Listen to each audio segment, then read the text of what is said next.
اسلام نے عورت کے لیے اتنے تنگ راستے منتخب نہیں کیے کہ عورت خود بھی ان میں سے گزر نہ سکے، تو پھر یہ معاشرہ عورت کو اتنی تنگ نظری سے کیوں دیکھتا ہے؟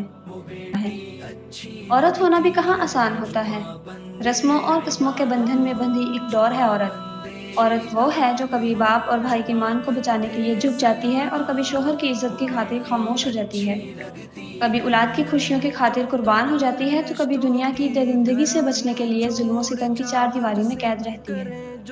آپ کی زندگی کا ہر حصہ عورت سے وابستہ ہے، کبھی بیٹی کی صورت میں، کبھی بہن کی صورت میں، کبھی بیوی اور کبھی ماں کی صورت میں۔ عورت ہر روپ میں ہی خوبصورت ہے۔ جب وہ بیٹی ہے تو باپ کا مان ہے، جب وہ بہن ہے تو بھائی کی غیرت ہے، جب وہ بیوی ہے تو شوہر کی عزت ہے، اور جب وہ ماں ہے تو اولاد کی جنت ہے۔ بیٹی کی پیدائش پر کچھ لوگ الحمدللہ رب العالمین کہہ کر اللہ پاک کا شکر ادا کرتے ہیں اور کچھ لوگ مایوسی کا اظہار کرتے ہیں۔ بیٹی تو پھول کی کلی سے بھی زیادہ نازک ہے، بیٹی تو اللہ پاک کی رحمت ہے۔ لیکن میں نے دیکھا ہے کہ ہمارے معاشرے میں بیٹیوں کے حقوق سلب کر لیے جاتے ہیں۔ بیٹیوں کی تربیت اس طرح سے نہیں کی جاتی جس طرح سے کرنے کا حق ہے۔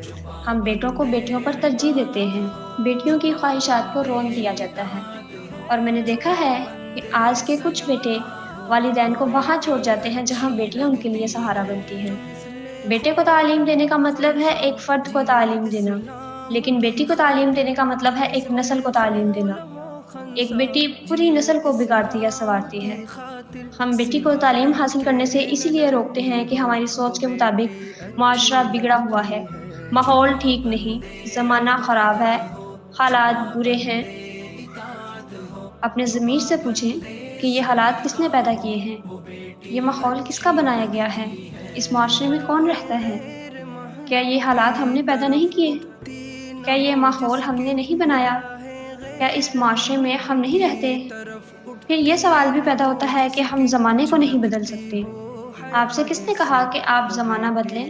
آپ خود کو بدلیں، زمانہ خود بدل جائے گا۔ آپ دوسروں کی عورتوں کی عزت کریں، لوگ آپ کی عورتوں کی عزت کریں گے۔ آپ دوسروں کی بہن بیٹی کے لیے نظریں جھکا لیں، لوگ آپ کی عزتوں پر بھی بے حیائی کی نظر نہیں ڈالیں گے۔ ہماری زندگی میں یہ جملہ بھی الجھن بن کر رہ گیا ہے کہ لوگ کیا کہیں گے۔ یقین جانیے لوگ صرف اتنا کہیں گے جتنی ان کی سوچ ہے۔